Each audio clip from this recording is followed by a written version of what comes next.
إن الحمد لله نحمده ونستعينه ونستغفره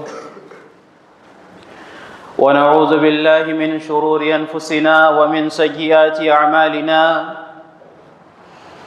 من يهده الله فلا مضل له ومن يضلله فلا هادي له وأشهد أن لا إله إلا الله وحده لا شريك له وأشهد أن محمدًا عبده ورسوله يا أيها الذين آمنوا اتقوا الله حق تقاته ولا تموتن إلا وأنتم مسلمون يا أيها الناس اتقوا ربكم الذي خلقكم من نفس واحدة وخلق منها زوجها وبث منهما رجالا كثيرا ونساء واتقوا الله الذي تساءلون به والأرحام إن الله كان عليكم رقيبا يا أيها الذين آمنوا اتقوا الله وقولوا قولا سديدا يصلح لكم أعمالكم ويغفر لكم ذنوبكم ومن يطع الله ورسوله فقد فاز فوزا عظيما أما بعد فإن خير الحديث كتاب الله وخير الهدي هدي محمد صلى الله عليه وسلم وشر الأمور محدثاتها وكل محدثة بدعة وكل بدعة ضلالة وكل ضلالة في النار أعوذ بالله من الشيطان الرجيم بسم الله الرحمن الرحيم قاف والقرآن المجيد بل عجبوا أن جاءهم منذر منهم فقال الكافرون هذا شيء عجيب أإذا متنا وكنا ترابا ذلك رجع بعيد قد علمنا ما تنقص الأرض منهم وعندنا كتاب حفيظ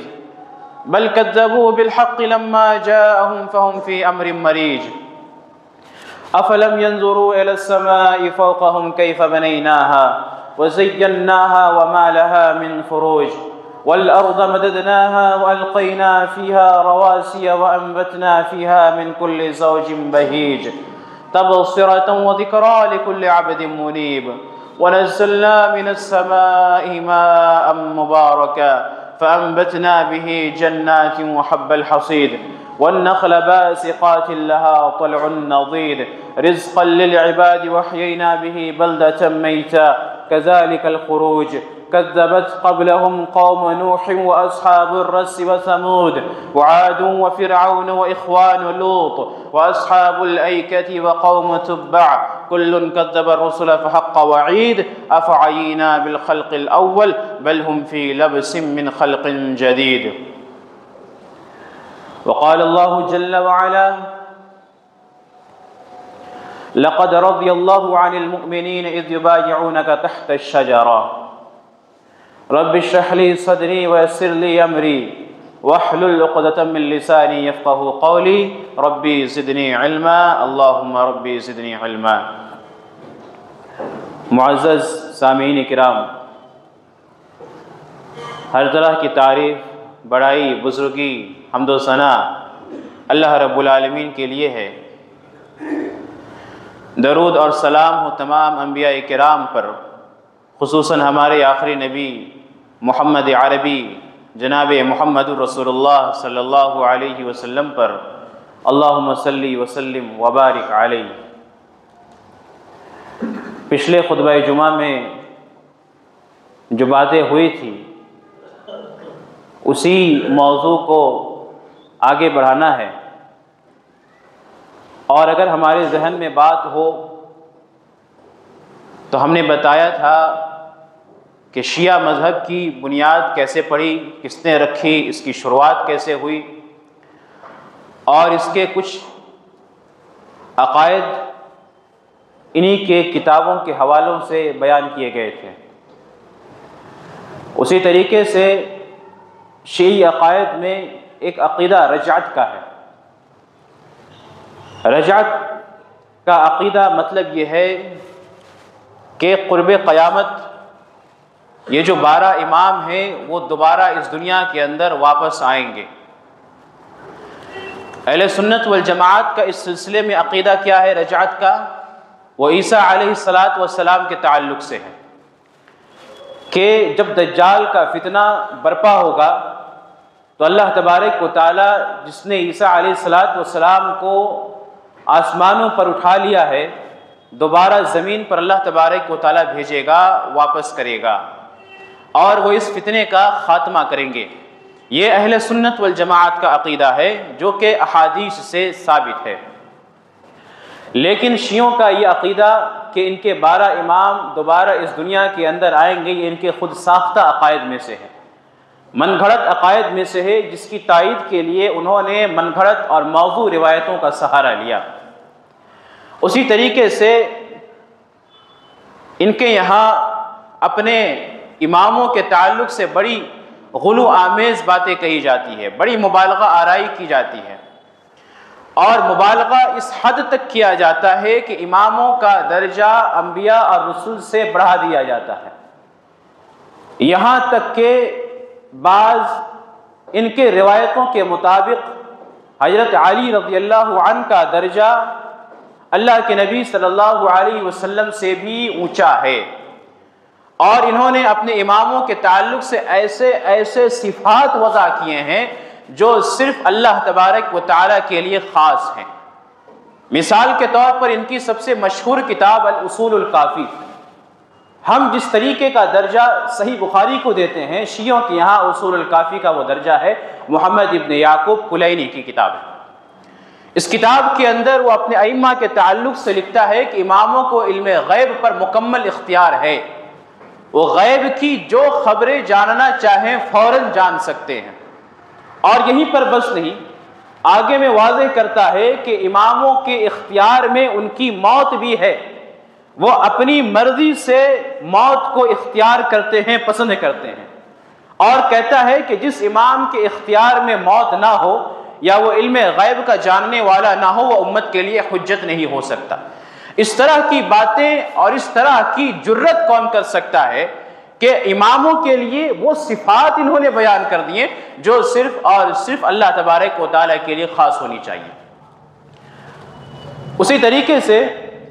علی رضی اللہ عنہ کی طرف منسوب کرتے ہوئے انہوں نے ایک روایت گڑھی۔ وہ روایت کیا ہے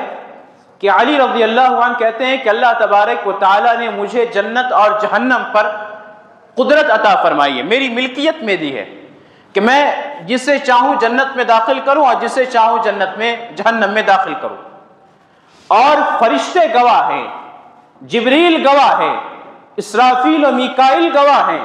اور تمام انبیاء و رسول گواہ ہیں کہ اللہ تبارک و تعالیٰ نے جو خصوصیت اللہ کے آخری نبی صلی اللہ علیہ وسلم کو عطا فرمائی، وہ خصوصیتیں اللہ تعالیٰ نے مجھے بھی دی ہے۔ اور مزید کہتا ہے علی رضی اللہ عنہ پر گڑھتے ہوئے کہ اللہ تبارک و تعالیٰ نے کچھ ایسی خوبی میں مجھے عطا فرمائی جو اللہ نے مجھ سے پہلے کسی کو نہیں دی تھی۔ مطلب کیا ہے؟ مطلب کیا ہے کہ ایک طرف جنت اور جہنم کی ملکیت علی رضی اللہ عنہ کو دے دی گئی، مطلب اس کا یہ کہ انہوں نے علی رضی اللہ عنہ کو الوہیت کے مقام پر کر دیا۔ اب ظاہر سی بات ہے اللہ کی ملکیت میں جنت اور جہنم ہے، ہم اللہ کو راضی کریں گے تو ہم جنت میں جائیں گے، اللہ کو ناراض کریں گے تو ہم جہنم میں جائیں گے۔ لیکن اگر کسی کے دل میں یہ عقیدہ بیٹھا دیا جائے کہ جنت اور جہنم کا مالک نعوذ باللہ اللہ نہیں ہے، کوئی اور ہے، تو ظاہر سی بات انسان اللہ کو راضی کرنے کے در پر نہیں ہوگا، کسی اور کی بندگی اور کسی اور کی پرستش کرنے کے در پر لگا رہے گا۔ تو الوہیت کا مقام دے دیا علی رضی اللہ عنہ کو انہوں نے، نعوذ باللہ من ذالک۔ وہ علی رضی اللہ عنہ جنہوں نے بچپنے میں سب سے پہلا بچہ جنہوں نے شرف حاصل کیا اسلام لانے کا، علی رضی اللہ عنہ، اللہ کے نبی صلی اللہ علیہ وسلم کے گود میں جنہوں نے تربیت پائی، اللہ کے نبی صلی اللہ علیہ وسلم کے گھر میں جنہوں نے تربیت پائی، اللہ کے نبی صلی اللہ علیہ وسلم کے امانت کے جو امین بنے، اور جنہوں نے اللہ تبارک و تعالیٰ کی توحید کے اعلیٰ کے لیے کتنی ساری جنگیں لڑی، اس علی رضی اللہ عنہ کو انہوں نے ایسا مقام دے دیا کہ اگر وہ جیتے جی اس بات کو سنتے تو ایسا دعویٰ کرنے والے کو قتل کرا دیتے۔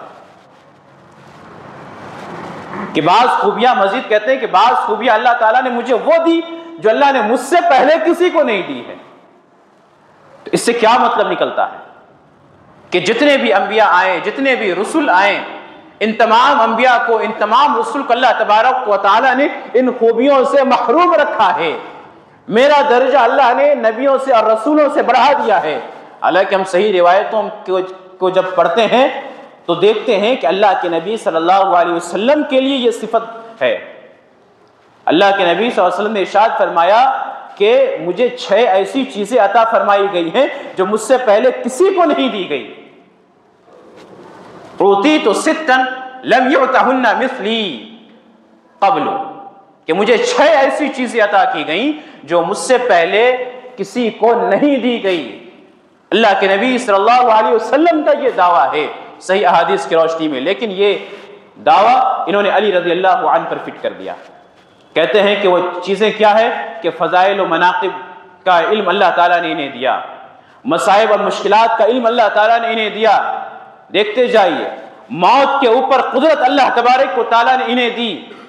ماضی، حال اور مستقبل میں ہونے والے واقعات کی جانکاری اللہ تبارک و تعالیٰ نے انہیں دی۔ نعوذ باللہ من ذالک، یعنی الوہیت کا جو مقام اللہ تبارک و تعالیٰ کے لیے ہونا چاہیے وہ مقام انہوں نے علی رضی اللہ عنہ کے اوپر نافذ کر دیا۔ مصائب کون نازل کرتا ہے؟ اللہ تبارک و تعالیٰ۔ مشکلات کون ڈالتا ہے؟ اللہ تبارک و تعالیٰ۔ موت کے بارے میں جانکاری کسے ہے؟ اللہ تبارک و تعالیٰ کو ہے۔ ان تمام علوم کی جانکاری انہوں نے اپنے ائمہ معصومہ کو دے دی اپنی کتابوں کے مطابق۔ اور یہی نہیں، کہتے ہیں کہ یہ سارے علوم ایسے ہیں جو ان کے تمام 12 ائمہ کو آتے ہیں۔ ان کے جو 8ویں امام علی رضا کی طرف منسوب کرتے ہوئے یہ کہتے ہیں کہ وہ کہتے ہیں کہ ہم اللہ تبارک و تعالیٰ کی اس دنیا میں امین ہیں، اللہ نے ہمیں اس دنیا میں اپنے علوم کا امانت دار بنایا ہے، ہمارے پاس مصائب اور مشکلات کے علوم ہیں، موت کا علم ہے، ہونے والے واقعات کا علم ہے، اور یہاں تک کہ ہم لوگوں کے چہرے کو دیکھ کر منافق اور مومن ہونے کی نشاندہی کر سکتے ہیں۔ نعوذ باللہ من ذالک۔ اگر قرآنی آیتوں کا بغور مطالعہ کیا جائے تو بے شمار ایسی آیتیں ہیں جس میں اللہ تبارک و تعالیٰ نے غیب کے علم کو اپنے ساتھ خاص کیا ہے۔ قل لا يعلم الغیب الا اللہ، کہ اے نبی صلی اللہ علیہ وسلم کہہ دیجئے کہ غیب کا علم اللہ تبارک و تعالیٰ کے علاوہ کسی کو نہیں ہے۔ وعنده مفاتح الغیب لا يعلمها الا هو، اور اسی کے پاس غیب کی کنجیاں ہیں، اس کے علاوہ کوئی غیب کے بارے میں خبر نہیں رکھتا۔ اور اللہ کے نبی صلی اللہ علیہ وسلم کو مخاطب کرتے ہوئے اللہ تبارک و تعالیٰ نے ارشاد فرمایا قل انی لا املک لنفسی نفعا ولا ضرا الا ما شاء اللہ، کہ نبی صلی اللہ علیہ وسلم آپ برملا اعلان کر دیجئے کہ میں اپنے نفس کے لیے نفع اور نقصان کا مالک نہیں ہوں۔ لا املک لنفسی نفعا ولا ضرا الا ما شاء اللہ، مگر وہ جو اللہ تبارک و تعالیٰ چاہے۔ اور مزید اللہ نے کہا وَلَوْ كُنْتُ أَعْلَمُ الْغَيْبَ لَاسْتَكْثَرْتُ مِنَ الْخَيْرِ، اگر میں غیب جانتا، اے نبی صلی اللہ علیہ وسلم آپ کہہ دیجئے کہ اگر میں غیب جانتا لَاسْتَكْثَرْتُ مِنَ الْخَيْرِ، میں اپنے لیے بھلائیوں کو جمع کر لیتا۔ وَمَا مَسَّنِيَ السُّوءُ، اور مجھے برائی چھو تک نہیں پاتی۔ ان انا الا نذیر وبشیر لقوم یؤمنون، میں تو بس ڈرانے والا، خوشخبری سنانے والا بھیجا گیا ہوں ایمان والوں کے لیے۔ اللہ تبارک و تعالیٰ تو 2 ٹوک کہتا ہے کہ غیب کا علم اللہ کے علاوہ کسی اور کو نہیں ہے، نفع اور نقصان کا مالک اللہ کے علاوہ کوئی اور نہیں ہے، لیکن انہوں نے نبیوں کو تو چھوڑیے، نبی کے بعد آنے والے جو ان کے امتی ہیں ان امتی میں یہ صفت ڈال دی کہ انہیں نفع اور نقصان کا مالک گردانا، انہیں اپنا مشکل کشا مانا، انہیں اپنا حاجت روا مانا، ان کے اختیارات میں موت دے دیے، ان کے اختیارات میں کائنات کی تمام تصرفات دے دی، اور اللہ تبارک و تعالیٰ کو انہوں نے یوں معطل قرار دے دیا۔ اللہ تبارک و تعالیٰ ارشاد فرماتا ہے ان اللہ عنده علم الساعة وينزل الغيث وَيَعْلَمُ مَا فِي الْأَرْحَامِ وَمَا تَدْرِي نَفْسٌ مَاذَا تَكْسِبُ غَدًا وَمَا تَدْرِي نَفْسٌ بِأَيِّ أَرْضٍ تَمُوتُ۔ اللہ تبارک و تعالیٰ جانتا ہے قیامت کب قائم ہوگی، بارش کہاں واقع ہوگی، کتنی مقدار میں واقع ہوگی، اور کوئی شخص نہیں جانتا کہ وہ کل کیا کمائے گا اور اس کی موت کہاں آنے والی ہے، اور ماں کے پیٹ میں اللہ تبارک و تعالیٰ نے کیا رکھا ہے۔ یہ ایسے 5 علوم ہیں جو اللہ تبارک و تعالیٰ کے علاوہ کوئی نہیں جانتا۔ قیامت کب قائم ہوگی، قیامت کب واقع ہوگی، اور اسی طریقے سے ماں کے پیٹ میں کیا ہے، بارش کتنی ہوگی، انسان کل کیا کمائے گا اور کس زمین پر اس کی موت واقع ہونی ہے. لیکن ان کے فطرت میں ہی ہے کہ نبیوں اور رسولوں کی شان میں گستاخی کرنا، نبیوں اور رسولوں کی شان میں تنقیص کرنا، اور اپنے ائمہ کی شان میں اتنی غلو کر دینا کہ نبیوں کی شان اور نبیوں کی فضیلت ان کے مقابلے میں کمتر نظر آنے لگے. ایک جگہ ان کی کتابوں میں مذکور ہے کہ امام جعفر صادق کسی مجلس میں بیٹھے ہوئے تھے کہ اچانک سے انہوں نے کہا کہ ہمارے درمیان ایک جاسوس ہے. لوگوں نے اپنی مجلسوں میں دیکھا تو کسی ایسے شخص کو نہ پایا جو مشکوک نظر آئے. لوگوں نے کہا کہ ایسا تو کوئی شخص نہیں دکھ رہا ہے جو مشکوک ہو، جس پر ہم انگلی اٹھا سکیں کہ یہ جاسوس ہے. امام جعفر صادق کے بارے میں کہتے ہیں کہ غصہ سے ان کا چہرہ تمتما اٹھا اور انہوں نے کہا کہ رب کعبہ کی قسم، اگر میں موسیٰ اور خضر کے ساتھ ہوتا تو میں ان کو بتاتا کہ میں تم دونوں سے زیادہ علم رکھتا ہوں. تمہیں تو صرف ماضی کے احوال پتہ ہے، مجھے ماضی، حال اور مستقبل تینوں کے احوال پتہ ہے. نعوذ باللہ من ذالک. اس طریقے سے انہوں نے انبیاء کی شان میں گستاخی کی، انبیاء کی شان میں تنقیص کی اور اپنا عقیدہ بنایا کہ ائمہ کے سامنے نبیوں کی کوئی حیثیت نہیں. اور بعض روایتوں کے مطابق تو انہوں نے علی رضی اللہ عنہ کا مقام اللہ کے نبی صلی اللہ علیہ وسلم سے بھی بڑھا دیا. ان کی ایک کتاب ہے، ایک شیعہ عالم نعمت اللہ الجزائری کر کے، وہ اپنی کتاب میں ایک واقعہ بیان کرتا ہے علی رضی اللہ عنہ کے تعلق سے، جس واقعے کو پڑھنے کے بعد اور سننے کے بعد اس قوم کی عقل پر ماتم کرنے کو جی چاہتا ہے. کہتا ہے کہ خیبر جب فتح ہوا، جبریل امین علیہ الصلوۃ والسلام آئے اللہ کے نبی صلی اللہ علیہ وسلم کے پاس یہ خوشخبری سنانے کے لیے. تو اللہ کے نبی صلی اللہ علیہ وسلم نے پوچھا کہ واقعات بتاؤ کیا کیا ہوا. اب یہ کہہ رہا ہے یہ شیعہ عالم کہ علی رضی اللہ عنہ نے مرحب کو قتل کرنے کے لیے جب تلوار اٹھایا تو اللہ تبارک و تعالیٰ نے اسرافیل اور میکائیل کو بھیجا کہ جاؤ علی رضی اللہ عنہ کے بازو کو پکڑ لو، کہیں وہ اتنی زور سے تلوار نہ مارے کہ زمین کے طاق اور زمین کی تہوں تک وہ تلوار گھس جائے. کہتے ہیں کہ اسرافیل اور میکائیل علیہ السلام آئے، انہوں نے بازو کو پکڑا بھی علی رضی اللہ عنہ کے، لیکن پھر بھی تلوار کا وار اتنا شدید تھا کہ مرحب کو آدھا آدھا کرتے ہوئے، اس کے گھوڑے کو دو ٹکڑے کرتے ہوئے زمین کی تہ میں ان کی تلوار جانے لگی. پھر اللہ تعالیٰ نے جبریل امین علیہ السلام کو بھیجا کہ جاؤ جلدی سے پکڑو علی رضی اللہ عنہ کے ہاتھوں کو، بازو کو پکڑو، کہیں ایسا نہ ہو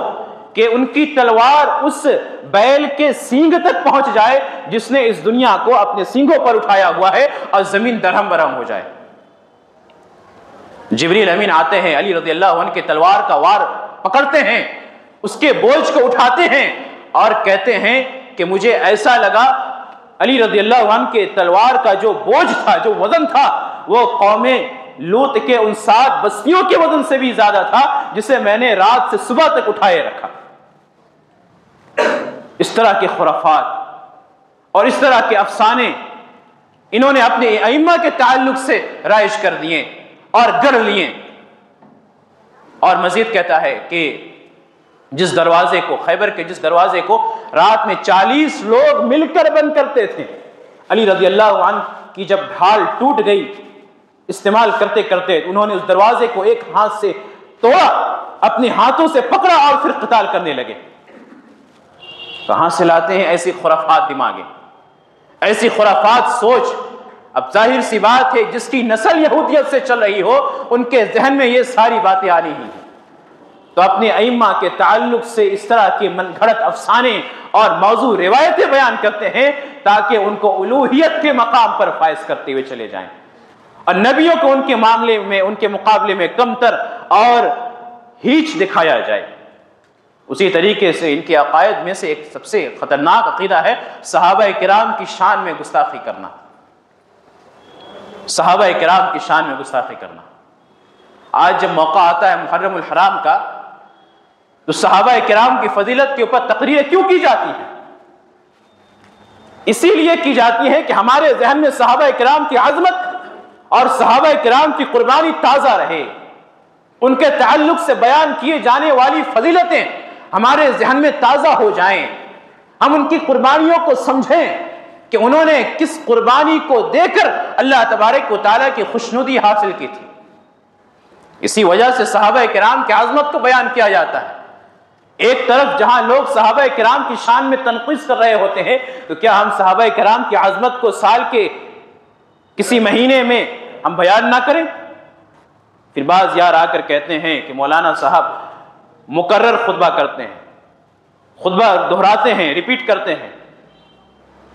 تو جہاں لوگ صحابہ کرام کی شان میں گستاخیاں ہر سال کر رہے ہیں، ہر سال دہرا رہے ہیں، تو کیا صحابہ کرام کی شان میں فضائل ہر سال نہ بیان کیے جائیں، اور ہمارے دل و دماغ میں اس بات کو نہ بیان کیا جائے، نہ جگایا جائے کہ صحابہ کرام کی قربانیاں کیا ہیں، ان کی فضیلتیں کیا ہیں؟ ہمارے اسلاف تو وہ تھے جنہوں نے اپنے بچوں کو ابو بکر و عمر رضی اللہ عنہما سے محبت کرنی سکھائی تھی، صحابہ کرام سے محبت کرنی سکھائی تھی۔ کہانیاں سنانی ہوتی، اپنے بچوں کو صحابہ کرام کی قربانیوں کی کہانیاں سناتے تھے، صحابہ کرام کے جہاد کی کہانیاں سناتے تھے، اللہ کے راستے میں آنے والی پریشانیوں کی کہانیاں سناتے تھے، تاکہ ان کے دلوں کے اندر ایمان تازہ ہو، ایمان کی روشنی منور ہو، اور ان کے دین پر قائم رہنے کا جذبہ اور زیادہ مستقیم اور استقامت کے ساتھ اڑا رہے۔ تو انہوں نے صحابہ کرام کو بھی نہیں چھوڑا۔ اب جنہوں نے نبیوں کو نہیں چھوڑا تو صحابہ کرام کو کیا چھوڑیں گے؟ صحابہ کرام تو وہ ہیں جنہوں نے اللہ کے نبی صلی اللہ علیہ وسلم کی آواز پر لبیک کہا، دن میں اللہ کے نبی صلی اللہ علیہ وسلم کے ساتھ جہاد کرتے ہیں، رات میں اپنے رب کو راضی کرنے کے لیے مصلی بچھا کر کھڑے ہو جاتے تھے، جنہوں نے اللہ کے نبی کی آواز پر نہ سوچا نہ سمجھا، نکل گئے ننگے پاؤں اور بغیر کسی ساز و سامان کے کفار سے لڑائی کرنے کے لیے۔ دنیا والے اپنے عیش اور عشرت میں مگن تھے، انہوں نے عیش و عشرت کو چھوڑا، اللہ کی دعوت کو پھیلانے کے لیے تکلیفیں جھیلی۔ دنیا والوں نے ان پر انگلیاں اٹھائیں کہ یہ صحرا اور بیابان کے رہنے والے، یہ اونٹ اور بکریاں چرانے والے اور ان پر گزر بسر کرنے والے یہ دعویٰ کرتے ہیں قیصر و کسریٰ کو فتح کرنے کی، اور اس دنیا نے دیکھا کہ انہوں نے قیصر و کسریٰ کو فتح کیا اور اس پر اسلام کا پرچم بلند کیا۔ وہ صحابہ کرام تھے جو اللہ تبارک و تعالیٰ کی وحی کے سب سے پہلے مخاطب تھے۔ قرآن مجید میں جہاں بھی اللہ تبارک و تعالیٰ نے ایمان والوں کا تذکرہ کیا تو اس ایمان والوں میں سب سے پہلے مخاطب صحابہ کرام ہیں۔ یا ایھا الذین آمنوا، اے ایمان والو، جنہوں نے اللہ کے نبی صلی اللہ علیہ وسلم کو اپنی آنکھوں سے براہ راست دیکھا، جنہوں نے اللہ کے نبی صلی اللہ علیہ وسلم کے فرامین کو براہ راست اپنی کانوں سے سنا، جنہوں نے اللہ کے نبی صلی اللہ علیہ وسلم کے ساتھ اٹھنا بیٹھنا سیکھا اور زندگی کے تمام امور سیکھے، انہوں نے صحابہ کرام کو بھی نہیں چھوڑا۔ صحابہ کرام کی شان میں انہوں نے گستاخیاں کی، صحابہ کرام کی شان میں انہوں نے تنقیص کی۔ کہتے ہیں امام باقر کہ ان کے بابا زین العابدین کے پاس ایک شخص آیا اور اس شخص نے کہا کہ عبداللہ ابن عباس رضی اللہ عنہما یہ دعویٰ کرتے ہیں کہ مجھے ہر آیت کی شان نزول کے بارے میں علم ہے۔ تو انہوں نے کہا کہ جاؤ ان سے ایک آیت کے بارے میں سوال کرو، وَمَنْ هَٰذِهِ أَعْمَىٰ فَهُوَ فِي الْآخِرَةِ أَعْمَىٰ، کہ جو اس دنیا میں اندھا رہے گا، ہدایت سے محروم رہے گا، کل قیامت کے روز اللہ تبارک و تعالیٰ اسے اندھا کر کے اٹھائے گا۔ اسی طریقے سے سورہ ہود کی ایک اور آیت بتائی کہ جس میں نوح علیہ السلام نے اپنی قوم سے کہا تھا کہ میری نصیحتیں تمہارے اب کوئی کام نہیں آئیں گے، تمہارے دل میں اللہ تعالیٰ نے جو مہر لگائی ہے میری نصیحت اب تم سن نہیں سکتے۔ ان دو آیتوں کے بارے میں کہا زین العابدین نے کہ جاؤ عبداللہ ابن عباس سے پوچھو کہ کس کے بارے میں نازل ہوئی۔ وہ شخص واپس آیا اور کہا کہ عبداللہ ابن عباس رضی اللہ عنہما نے کوئی جواب نہیں دیا۔ تو زین العابدین نے کہا رحمہ اللہ کہ وہ کیسے جواب دے، یہ دونوں آیتیں اس کے باپ کے تعلق سے نازل ہوئی ہے، نعوذ باللہ من ذالک۔ یعنی عباس رضی اللہ عنہ جو اللہ کے نبی صلی اللہ علیہ وسلم کے چچا ہیں، جنہوں نے شرف صحابیت حاصل کی، اللہ کے نبی صلی اللہ علیہ وسلم کے ساتھ ان کا نسبت خاندانی بھی ہے، ایمانی بھی ہے، ان کے تعلق سے انہوں نے یہ کہا کہ دنیا میں بھی اندھے ہیں اور آخرت میں بھی اندھے رہیں گے، نعوذ باللہ من ذالک۔ عباس رضی اللہ عنہ تو وہ ہیں کہ عمر فاروق رضی اللہ عنہ کے دور خلافت میں جب قحط نازل ہو جاتی، بارشیں نہیں ہوتی، عمر فاروق رضی اللہ عنہ کہتے تھے کہ اللہ ہم تیرے نبی کے ذریعے سے دعا کروایا کرتے تھے، اب ہم تیرے نبی کے چچا عباس ابن عبد المطلب رضی اللہ عنہ کے ذریعے سے دعا کرتے ہیں تو ہم پر بارش برسا دے۔ تو اللہ تعالیٰ بارش برسا دیتا تھا۔ وہ عباس رضی اللہ عنہ اور ان کے شان میں اس طرح کے گستاخانہ کلمات، اسی طریقے سے ایک دوسری روایت الرجال الکشی کی یہ ساری روایتیں ہیں، جس کتاب کی اہمیت ان کے یہاں بہت زیادہ ہے۔ کہتا ہے کہ فَلَبِئْسَ الْمَوْلَى وَلَبِئْسَ النَّصِيرُ، کہ بہت برا ساتھی ہے اور بہت برا مدد کرنے والا ہے۔ تو زین العابدین نے عبداللہ ابن عباس رضی اللہ عنہما سے کہا کہ مجھے پتا ہے کہ یہ آیت تمہارے خاندان کے تعلق سے نازل ہوئی، نعوذ باللہ من ذالک۔ اس طرح کی اونچی حرکتیں صحابی رسول کے تعلق سے، ایسی گری ہوئی حرکتیں صحابی رسول کے تعلق سے کہ عبداللہ ابن عباس کو اور ان کے والد عباس کو جو اللہ کے نبی کے چچا ہیں، ان کے تعلق سے یہ باور کرایا جائے کہ اللہ کے نبی صلی اللہ علیہ وسلم کے بڑے برے ساتھی تھے، برے مددگار تھے، نعوذ باللہ من ذالک۔ اسی طریقے سے ان کی ایک دوسری روایت ہے جس میں یہ بیان کرتے ہیں کہ علی رضی اللہ عنہ نے کہا، علی رضی اللہ عنہ پر منسوب کر کے، کہ جعفر اور حمزہ رضی اللہ عنہ اللہ کے نبی صلی اللہ علیہ وسلم کے بہترین ساتھیوں میں سے تھے، بہترین مددگار میں سے تھے، لیکن عقیل اور عباس یہ دونوں بڑے کمزور اور بڑے بزدل ساتھی ہیں اللہ کے نبی صلی اللہ علیہ وسلم کے۔ اس طرح کی زبان درازی صحابی رسول کے تعلق سے انسان اور ایک ایمان والا کیسے برداشت کر سکتا ہے؟ اور یہیں پر بس نہیں، انہوں نے ازواج مطہرات کو بھی نہ چھوڑا، نعوذ باللہ من ذالک۔ ان کا ایک مؤلف ہے طبرسی، وہ اپنی کتاب الاحتجاج کے اندر کہتا ہے کہ جنگ جمل کے موقع پر جب عائشہ رضی اللہ عنہ کے خیمے پر تیر اندازی ہو رہی تھی، علی رضی اللہ عنہ نے تیش میں آ کر کہا کہ اب تو عائشہ کو طلاق دیے بنا نہ چھوڑوں گا،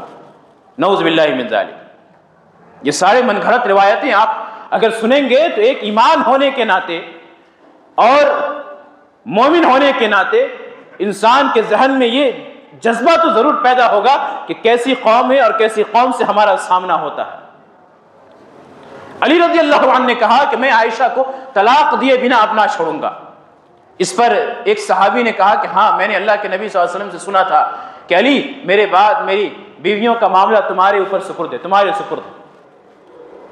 پے در پہ 11 صحابیوں نے گواہی دی، 2 اور صحابی آئے جو بدری تھے،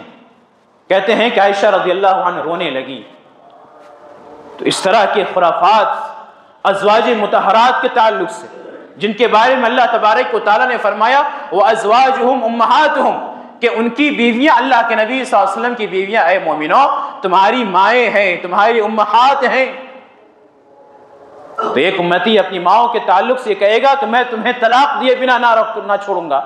نعوذ باللہ من ذالک۔ انسان کی زبانیں کیوں نہیں کٹ جاتی؟ اس کے سوچ ختم کیوں نہیں ہو جاتے؟ اس کی عقل پارا پارا کیوں نہیں ہو جاتی کہ وہ صحابی رسول ازواج مطہرات کے تعلق سے اس طرح کی اونچی حرکتیں کرے اور ایسی غلط بیانی سے کام لے، اس طرح کی افواہیں اڑائیں، موضوع اور من گھڑت روایتوں کو امتوں کے سامنے لا کر بیان کرے، امتوں کو بہکائے اور صحابہ اور صحابیات کے تعلق سے ان کے دلوں میں نفرت پیدا کرے۔ یہیں پر بس نہیں، بلکہ ان کا ایک مصنف ہے نبختی، یہ کہتا ہے کہ صحابہ کے کرام کے تعلق سے جو کی شان میں جو تنقیص اور تبغیض کی شروعات ہوئی، سب سے پہلے یہ شروعات عبداللہ ابن سبا نے کی۔ عبداللہ ابن سبا نے، اس نے خلفائے راشدین کو بھی نہ چھوڑا، ابو بکر و عمر اور عثمان رضی اللہ عنہ کی شان میں اس نے گستاخانہ کلمات کہیں، اور اسی عقیدے کو اس قوم نے اپنا اہم عقیدہ بنایا ہوا ہے۔ ان کے نظریے کے مطابق اور ان کے عقیدے کے مطابق جو شخص صحابہ کرام کو نعوذ باللہ من ذالک ثم نعوذ باللہ من ذالک کافر نہیں کہتا، وہ سچا اور پکا مسلمان نہیں ہو سکتا۔ انہوں نے عمومی صحابہ کرام کی تکفیر کی۔ ان کی تفسیر ہے تفسیر قمی، یا پھر ان کی ایک کتاب ہے الرجال الکشی، اس کے اندر اس کا مصنف کہتا ہے کہ یہ جو آیت کریمہ نازل ہوئی وما محمد الا رسول قد خلت من قبلہ الرسل افإن مات او قتل انقلبتم على اعقابکم، کہ محمد صلی اللہ علیہ وسلم صرف اللہ تبارک و تعالیٰ کے رسول ہیں، اگر یہ وفات پا جائیں، انتقال کر جائیں، تو کیا تم اپنے یا شہید کر دیے جائیں تو کیا تم اپنے گھٹنوں کے بل پلٹ جاؤ گے، مرتد ہو جاؤ گے؟ جنہوں نے اس آیت کریمہ سے استدلال کیا، اور کیسی اونچی دلیل ہے اور کیسا اونچا استدلال ہے کہ تمام صحابہ کرام مرتد ہو گئے تھے سوائے تین کے۔ تین کو کیوں چھوڑا؟ مقداد ابن اسود، سلمان فارسی، ابو ذر غفاری رضی اللہ عنہ، یہ تین صحابہ کرام کے علاوہ نعوذ باللہ من ذلک سارے صحابہ کرام مرتد ہو گئے تھے۔ اہل بیت کہاں گئے؟ علی رضی اللہ عنہ کہاں گئے؟ فاطمہ کہاں گئی؟ حسن و حسین کہاں گئے؟ تمام کو انہوں نے مرتد اور کافر قرار دیا سوائے تین کے۔ اللہ تبارک و تعالیٰ نے تو قرآن مجید کے اندر جا بجا صحابہ کرام کی فضیلت بیان فرمائی۔ الذین یذکرون اللہ قیاما وقعودا وعلی جنوبہم، جو اللہ تبارک و تعالیٰ کو یاد کرتے ہیں قیام کی حالت میں، بیٹھنے کی حالت میں، اور اپنے پہلوؤں کے بل۔ کون ہے اس کے پہلے مخاطب؟ صحابہ کرام ہیں۔ وما محمد الا رسول والذین معه اشداء، محمد رسول اللہ والذین معه اشداء علی الکفار، کہ اللہ کے نبی صلی اللہ علیہ وسلم، محمد صلی اللہ علیہ وسلم اللہ کے رسول ہیں، اور جو ان کے ساتھی اشداء علی الکفار، کفار کے اوپر بڑے سخت ہیں، رحماء بینہم، آپس میں رحم دل ہیں۔ تو گویا کہ یہ باور کرانا چاہتے ہیں کہ نعوذ باللہ من ذالک اللہ کے نبی صلی اللہ علیہ وسلم نے جو 23 سالہ مدت نبوت کی گزاری، اس میں اللہ کے نبی صلی اللہ علیہ وسلم نے اپنے ساتھیوں کی تربیت کرنا اللہ کے نبی صلی اللہ علیہ وسلم سے نہ ہو سکا، اور اپنے اصحاب اللہ کے نبی صلی اللہ علیہ وسلم سوائے تین کے نہ بنا سکے۔ اگر یہ باور کرانا چاہتے ہیں تو اللہ کی اس آیت کریمہ کا کیا مطلب ہوگا کہ ان اذا جاء نصر اللہ والفتح ورأیت الناس يدخلون فی دین اللہ افواجا، کیا آپ لوگوں کو دیکھیں گے کہ وہ اسلام کے اندر جوق در جوق داخل ہو رہے ہیں؟ کیا مطلب ہے اللہ تبارک و تعالیٰ کی اس آیت کا؟ کون تب جوق در جوق داخل ہو رہے ہیں؟ ان کے عقیدے کے مطابق وہ سارے جوق در جوق کافر مرتد، نعوذ باللہ من ذالک۔ اللہ تبارک و تعالیٰ نے قرآن مجید میں جا بجا ان کی فضیلت بیان فرمائی۔ رضی اللہ عنہم ورضوا عنہ، اللہ ان سے راضی ہو گیا، یہ اللہ سے راضی ہو گئے۔ دنیا کے اندر اگر کسی کو جنتی دیکھنا ہے تو صحابہ کرام کے چہرے کو دیکھیں۔ ایک ہی مجلس میں اللہ کے نبی صلی اللہ علیہ وسلم نے 10 صحابہ کرام کے تعلق سے جنت کی بشارت سنا دی۔ ابو بکر جنت میں ہے، عمر جنت میں ہے، عثمان جنت میں ہے، علی جنت میں ہے، طلحہ جنت میں ہے۔ اس طریقے سے اللہ کے نبی نے 10 اصحاب کو جنت کی بشارت سنائی تھی۔ فاطمہ کے تعلق سے اللہ کے نبی صلی اللہ علیہ وسلم نے ارشاد فرمایا تھا کہ وہ جنت کی عورتوں کی سردار ہوں گی۔ حسن و حسین کو ریحانتئی فی الدنیا فی الجنہ، اللہ کے نبی صلی اللہ علیہ وسلم نے کہا جوانوں کے سردار ہوں گے۔ اسی طریقے سے بعض مواقع پر عائشہ رضی اللہ عنہ کو جنت کی بشارت سنائی، بعض مواقع پر عکاشہ رضی اللہ عنہ کو جنت کی بشارت سنائی، بعض مواقع پر دیگر صحابہ کرام کو جنت کی بشارت سنائی۔ اور اگر کسی کا نام خصوصی طور پر اللہ کے نبی نے نہ بھی لیا، اللہ تبارک و تعالیٰ نے مطلق بیان کر دیا، رضی اللہ عنہم ورضوا عنہ، اللہ ان سے راضی ہو گیا، وہ اللہ سے راضی ہو گئے۔ اب جس سے اللہ راضی، جو اللہ سے راضی، اس کا انجام کیا ہوگا کل قیامت کے روز؟ یقیناً جنت کی صورت میں ہوگا۔ ان کے پائے خاک کے برابر ہم نہیں ہیں۔ عبداللہ ابن عمر رضی اللہ عنہ کہا کرتے تھے کہ اصحاب رسول صلی اللہ علیہ وسلم کو گالی مت دو، فلا مقام ساعۃ عند رسول اللہ صلی اللہ علیہ وسلم خیر من عمرک، ان کا ایک ساعت اللہ کے نبی صلی اللہ علیہ وسلم کے پاس گزارنا تمہارے ساری زندگی کی عبادت سے بہتر ہے۔ امام احمد بن حنبل رحمہ اللہ نے کہا کہ من سب اصحاب رسول اللہ صلی اللہ علیہ وسلم او احد منہم، کہ جس نے اللہ کے نبی صلی اللہ علیہ وسلم کے اصحاب کو گالی دی یا ان میں سے کسی ایک کو گالی دی، فہو مبتدع زندیق خبیث رافضی، ایسا شخص بدعتی ہے، بے دین ہے، خبیث ہے، رافضی ہے۔ صحابہ کرام کو گالی مت دو، لیکن انہوں نے صحابہ کرام کو بھی نہ چھوڑا۔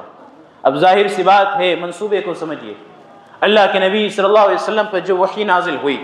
اس وحی کے سب سے پہلے مخاطب صحابہ کرام ہیں۔ اب اگر ہم نے صحابہ کرام کی شان میں تنقیص کر دی، ان کی شان میں گستاخانہ کلمات کہہ دیے اور ان کی نفرت امت کے دلوں میں بیٹھا دی، تو اللہ کے نبی صلی اللہ علیہ وسلم سے دین، پھر وہ دین اور وہ شریعت ہم لیں گے کس سے؟ شریعت کا راستہ مسدود ہو گیا، ختم ہو گیا۔ پھر اس کے لیے ضرورت پڑی کہ خود ساختہ ایک شریعت بنائی جائے، شریعت سازی کی جائے۔ تو تو اس شریعت سازی کے معاملے میں پھر موضوع من گھڑت یہاں وہاں کے اپنے خیالات کے روایتیں بنائی گئیں اور اسے کتابوں کی زینت کی گئی اور اسے امت میں نشر کیا گیا۔ جو صحیح عقائد ہیں، جس کا ذکر قرآن کی آیتوں سے ملتا ہے، اللہ کے نبی صلی اللہ علیہ وسلم کی حدیث سے ملتا ہے، ان تمام عقائد کو، ان تمام احکام و مسائل کو چھوڑ دیا گیا اور اپنے خود کے بنائے ہوئے مسائل اور احکامات لے لیے گئے۔ صحابہ کرام سے نفرت صرف اس بنا پر ہے کہ انہوں نے دین اسلام کی تبلیغ میں اتنا بڑھ چڑھ کر حصہ کیوں لیا، کیوں نہ انہوں نے اسلام کو اپنی حالت پر چھوڑ دیا۔ اور یہ بغض کسے تھا؟ یہ بغض اس زمانے کے کافروں کو تھا، اہل کتاب کو تھا، یہود و نصارہ کو تھا۔ اسی وجہ سے تو جب کوئی صحابی ایمان لاتا تو فوراً اسے تکلیفیں دینے کے پیچھے پڑ جاتے، الگ الگ طریقے کی تکالیف میں اسے مبتلا کرتے ہیں، ایسی تکالیف کہ انسان سنے تو اس کے رونگٹے کھڑے ہو جائیں، اس کے بدن میں لرزہ طاری ہو جائے، ایسی تکلیفیں۔ تو انہوں نے صحابہ کرام کو نشانہ بنایا اس وقت بھی جب یہ صحابہ کرام پر جسمانی اعتبار سے ان پر قوت انہوں نے حاصل کیا ہوا تھا، لیکن جب صحابہ کرام کی طاقت بڑھ گئی، اسلام کی طاقت بڑھ گئی، اسلام کی نشر و اشاعت ہونے لگی، اپنی اسلام کی ایک فوج تیار ہو گئی، ان سے ٹکرانے والے، ان سے لڑنے والے کوئی نہ رہیں، کسی میں ہمت نہ تھی کہ اسلامی فوج سے آمنا سامنا مقابلہ کر سکے، تو انہوں نے صحابہ کرام کے شان میں تنقیص کرنی شروع کر دی۔ آمنا سامنا نہیں تو کم سے کم پیچھے سے تو وار کیا جائے، کسی کے شان کو داغدار، کسی کے عزت کو داغدار کیا جائے۔ اب ظاہر سی بات ہے، معاشرے میں ایک عزت دار آدمی ہے، اس کی باتیں لوگ قبول کرتے ہیں، اس کے فیصلے لوگ قبول کرتے ہیں۔ اب کوئی حسد خور، حسد کرنے والا، جلنے والا اگر اس شخص کی شان میں گستاخی کر دے اور اس پر الزامات لگا دے تو معاشرے کے 100 فرد نہیں، کم سے کم آدھے فرد تو یہ اس کی باتوں میں آ جائیں گے کہ ہاں ہو سکتا ہے کچھ بات ہو، اسی وجہ سے الزام لگا۔ تو اس طریقے سے خیر کا دروازہ بند ہو جائے گا۔ یہی معاملہ صحابہ کرام کے ساتھ ہوا۔